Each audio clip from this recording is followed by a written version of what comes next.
Conflict zone this week is in Amsterdam. General elections are a week away. Our guest, Broeke, is chairman of the Dutch Parliament's Defense Committee. His government could be swept away by the populism that has stunned the Western world over the last year. Will the Netherlands be next?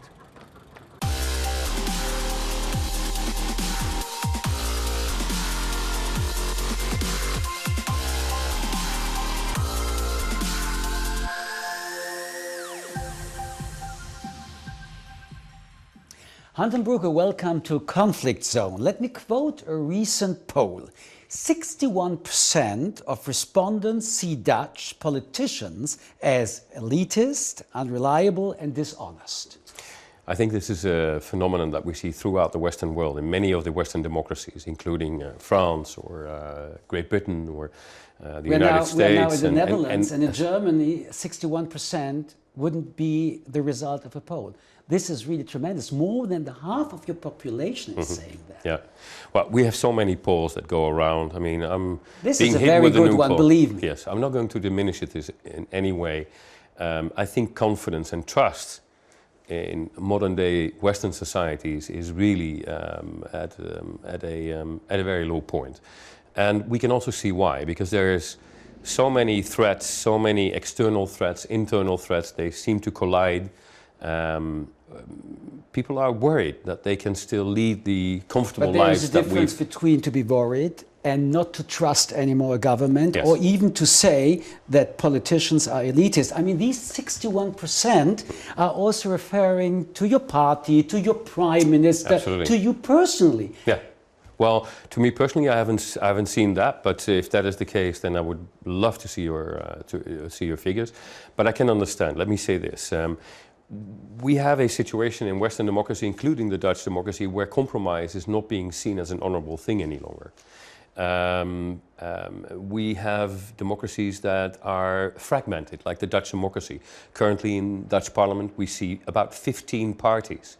So there's a tremendous amount of voices. Let's talk honestly. This is a drama for a democracy. Absolutely. This is a drama for a party, for a prime minister.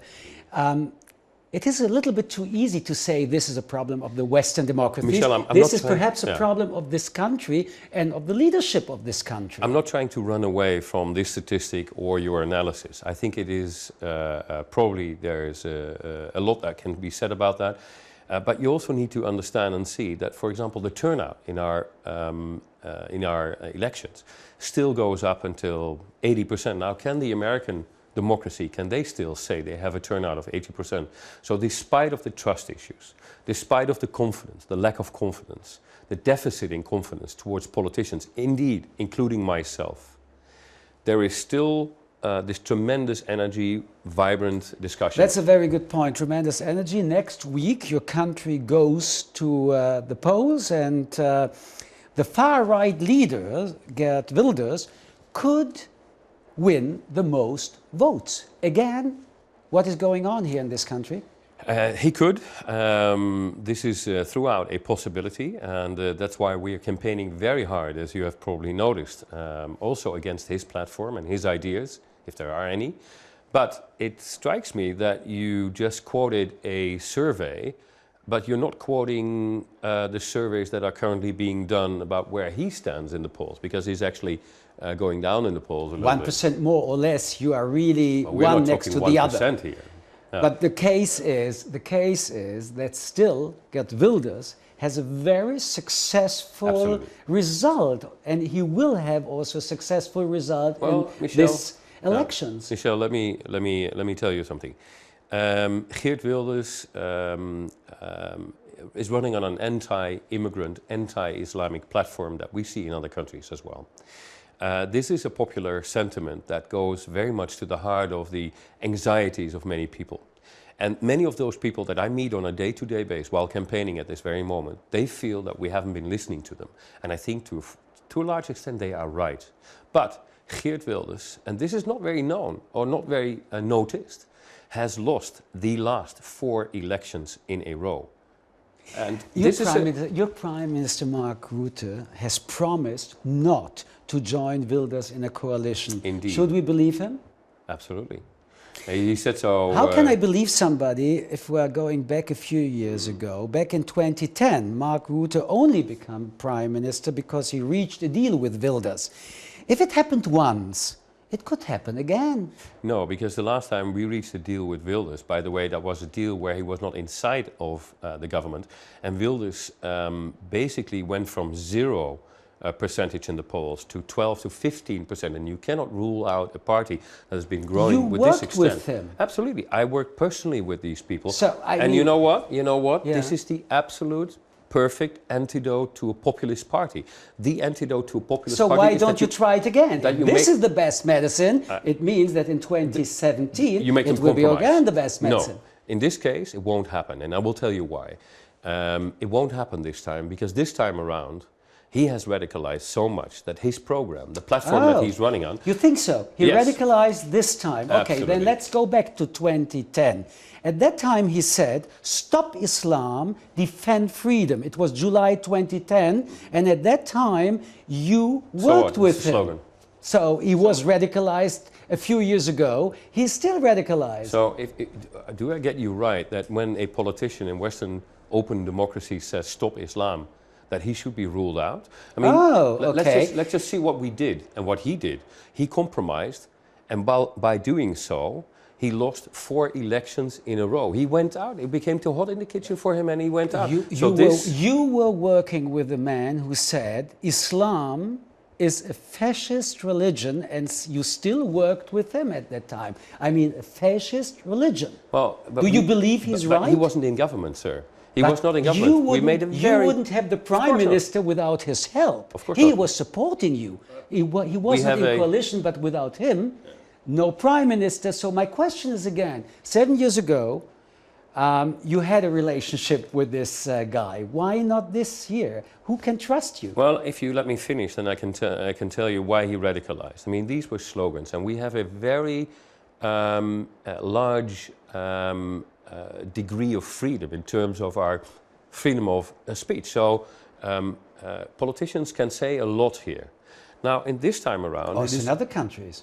Well, but there are consequences, political consequences. And on this time around, he runs on a platform where he breaks, basically in one slide of paper, which is his total program, he breaks 3 constitutional rules: freedom of religion, freedom of speech, freedom of gathering. I mean, if you want to abandon, if you want to have Muslim people abandon their holy book, if you want them to not only not pray anymore in their mosques, but actually close down the mosque. I mean, last time around, he didn't want to build extra mosques. Now he wants to time around, he compared the Quran with Mein Kampf.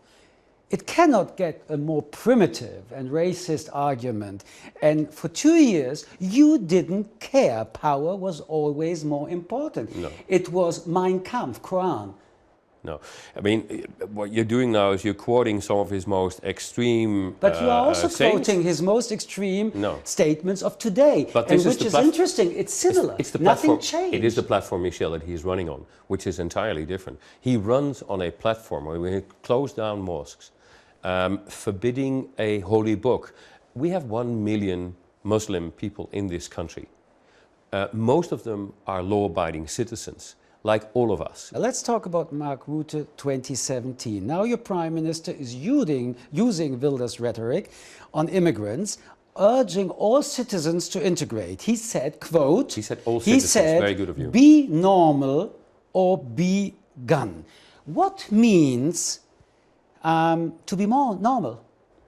What is this? Well, actually, be normal. Actually, he said the opposite. No, he said it's a quote. Be normal or be gone. No. In Dutch, I mean, it's a little bit of a feeling that you need to have for the language. He actually said yesterday, it's not act normal. I mean, this was a few days ago. Yeah. It was a few days ago, and the word was normal. What does it mean to be normal? No. Live up to the rules. That is what it means in Dutch. Which rules? The Constitution, sir. Basic constitutional rights. Nobody needs to behave ordinary. This is Amsterdam. This is one of the freest cities in the world. You hardly see any conformist people around, which we like. We're liberals. Okay, But I learned liberals, Dutch now. But, It's but, interesting. But liberals. Thank you for the lesson. Well, thank you for the language you can lesson, take one. really. Yeah, but happy to give one. Rutte took out a full-page advertisement in newspaper saying, now you will certainly give me again the opportunity to learn some Dutch. If you reject our country, I prefer you leave. This could be a quote from Mr. Wilders. Well, it could be a quote of me or you if you are a lover of liberal open democracies. I think we should stand for the rules that keep our countries open, keep our countries free, and keep trust within society. Now, let me explain to you what it means, because he said it both to people who are new to a country and maybe new to the rules that have been emancipated in this country for the last 400 years, but also the people that live here, have always lived here. 25% voters for Wilders. This is an emancipated modern country? Well, I think you see nationalist movements, you see populist movements, right-wing, even left-wing these days around Europe, including in your country, in France. You know, I understand that you want to speak about other countries, but you are campaigning in your own country. I know. So let me ask you some questions. It's a phenomenon that can also be seen in your country, Do you think Michel? that there are too many Muslims in your country? No, I don't. Do you think that the security of the Netherlands is at a risk because of Muslims are living in your country? I think we have a security problem as soon, but this goes for everyone, including, of course, Muslims that would, for example, advocate Sharia law or an attitude. I try again. No, don't try again, because I'm still finishing. Or an attitude or towards our constitution, towards the open society that we cherish so much. Another topic in the campaign is that the far right no longer wants the Eurozone and to be a member of that. They are demanding a referendum on the European currency. Do you do too? No, I don't. We are against referenda, and we're very much against, I'm vehemently against a Nexit. You can see now what the tremendous detrimental effect. You are. So can you explain me effects of the Brexit are? Can you explain me? Your Parliament has launched an inquiry on the future of the Europe. This is unique. France didn't do that. Italy didn't do that. Even the Greece didn't do that, and it was with the backing of your party. I would say, if one cannot challenge what is in, what we have, especially when it comes to Europe. This project that if we want to survive, if we want the project to survive, and we want to survive within the project, this whole project has been so much overpromised. We are speaking about the euro. I will get to the euro. Overpromise and underdeliver, even with the euro. With the euro, we've made some grave mistakes. For example, letting Greece be part of the euro. The euro now sometimes serves a little bit. Only Greece was a mistake? As a straitjacket. Greece was certainly a mistake. I think some other countries might also have better joined later or not joined at all. Would you prefer that Greece is leaving the Eurozone? No. We've done our utmost to prevent that from happening, because Greece leaving the Eurozone would have meant that the euro would have fallen, and that would have taken us all down. Our banks, our pensions, our welfare, etc. You are a founding member of the European Union. Yes. The Treaty of Rome, signed nearly 60 years ago, had a Dutch signature on it. And now a fifth of Dutch voters support a far-right populist who wants to leave the EU and the euro. Yes. What has happened to the Netherlands? Islamophobia, racism, and more than 20%, 20%, out themselves as racist when they cast their vote to Geert Wilders. Well, we have to wait and see. Today we're 1 week ahead of the general elections. As I just told you, Geert Wilders now has lost 4 elections in a row. He might do a very good result next week. He might also not. Let's wait and see for the results to happen. What we can't wait and see is the situation with Turkey. During the Dutch presidency of the EU last year, your prime minister was instrumental in implementing the deal with Turkey to stem the flow of refugees into Europe. A deal roundly criticized by human rights groups. Do you still support it? I think it is one of the perfect examples that we rarely see of successful European foreign This is policy. successful. Now, what we wanted is stem the flow of refugees. It has happened spectacularly. We have seen over the last month just one person drowning. That one person is still too much, but we do not see the gruesome theater that we saw 1 year ago in January, where 227 people But this is drowned. one perspective. No. This is one perspective. Well, this is a very important perspective. That's the reason perspective. why Erdogan is not really. That's okay. It's an egoistic. It's an egoistic point of view. Is it a humanitarian perspective or not? But would you accept that? What? Less than if we diminish the amount of people that are drowning because they're taking their if you do not know the difference between the route Turkey, Greece and Libya, which is of course a new problem, and here 2/3 of the migrants that come from Libya, and there's many more when the weather is getting better. And here we have the same problem. Now making a deal with Libya is impossible because there is no government to make a deal with. Turkey and the President Erdogan, who is now dealing how he's... Sir, welcome to the real world. This is the real world. It is the real world. We are surrounded, we Europeans are surrounded by some very authoritarian, awkward This country is also and a member of the NATO. if you don't want to do a deal with them, then you don't do deals at all. That means that you're not dealing with the problems and the prospects of Europe. You want to have a European foreign policy, here you have it. Sometimes it's very difficult to accept it. I'm asking you about values. This is all about value. I just gave you. Okay, so let's speak about NATO. A spectacular amount of people, a less amount of people getting drowned. I think that's a humanitarian result that should be counted. Let's talk about NATO. Let's talk about NATO. NATO members commit themselves, I'm quoting, safeguard the freedom and civilization of their people, founded on the principles of democracy, individual liberty, and the rule of law. Do you believe that your partner in this organization is still representing and fighting for these values? Yes or no? The deal we dealt with, the criticism I just gave you, my Prime Minister actually criticized out in the open. No other European leader has so far followed.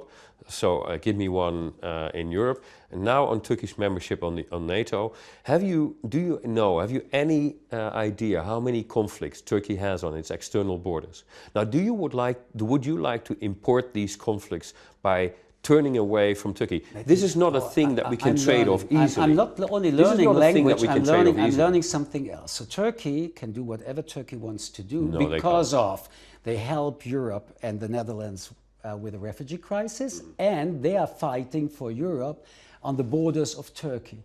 Is this what you want to tell me? No, what I want to tell you, I tell you myself, and what I'm telling you is that Turkey has so many of these border conflicts, and that it would be very unwise to simply toss away the very important alliance that we have. Now, is it difficult? Yes, it is. Are we worried about where Turkey is leading us? Yes, we are. But we also have a situation to solve in Syria. We have a situation with Iran. We have a situation in northern Iraq. We have a situation with the Kurds. Do you think we can solve them without Turkey? And you have a problem also with Russia, which concerns you. We all, I'm afraid. I want to move on this question. Yes, sir. In fact, about Russian influence in Western elections, including the one due to take place here next week. Mm-hmm. Are you concerned about that?